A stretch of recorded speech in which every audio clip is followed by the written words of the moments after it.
你以为我们赖以生存的地球一直很安全吗？那你就大错特错了。其实地球每时每刻都处在各种潜在威胁之下，这些威胁有的来自宇宙深处，有的源于地球自身的地质活动，还有的则是人类社会与科技的副作用。而今天我们就盘点5个可能随时威胁地球生存的重大风险。第一个威胁便是小行星撞击。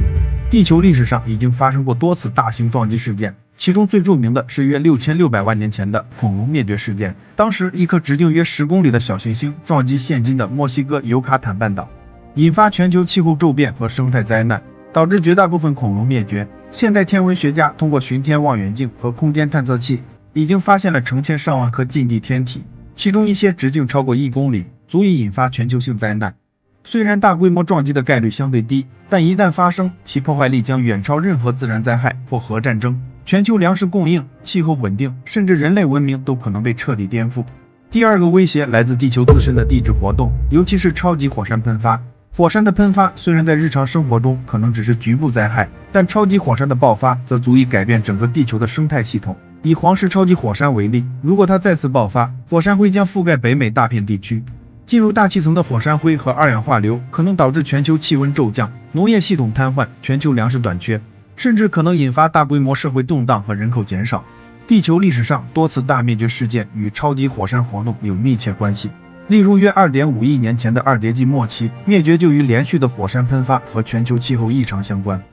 第三个威胁则来自地球气候系统的剧烈变化。现代社会虽然依靠科技和工业发展，但人类活动也在改变地球的气候模式。全球变暖导致冰川融化，海平面上升，极端天气频发。这些变化并非渐进的缓慢趋势，而可能在某些临界点突然加速。例如，北极冰盖大规模融化可能触发海洋环流系统崩塌，导致全球气候紊乱，粮食生产受到严重影响。气候灾害不仅威胁生态系统，也直接威胁人类社会的稳定与生存空间。因此，科学家警告，如果不采取有效的减排和适应措施，气候系统可能成为地球面临的长期威胁之一。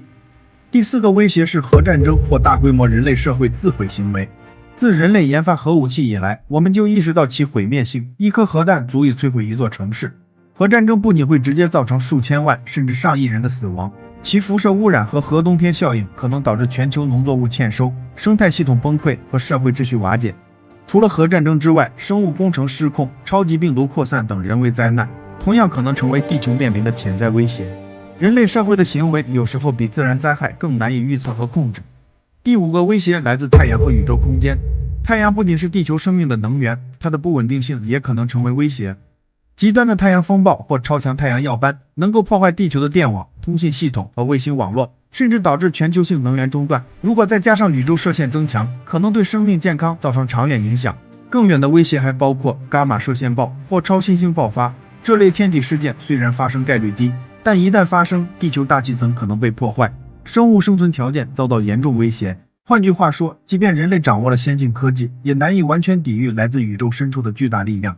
因此，地球看似宁静、美丽、安全，实际上却潜伏着多重威胁：来自宇宙的小行星撞击，来自地质活动的超级火山爆发，气候系统的剧烈变化，人类自身可能引发的核灾难或生物危机，太阳和宇宙空间的极端事件，以及生态系统和资源的长期退化。这些威胁有的可能在几十年内发生，有的可能在数百万年中逐渐显现，但它们共同提醒我们，地球从未真正绝对安全。面对这些潜在威胁，科学研究、国际合作和人类智慧成为我们最重要的防护手段。通过天文观测预警、环境保护政策、科技创新以及全球社会的协同努力，我们或许能够降低这些风险，让地球继续成为人类文明赖以生存的家园。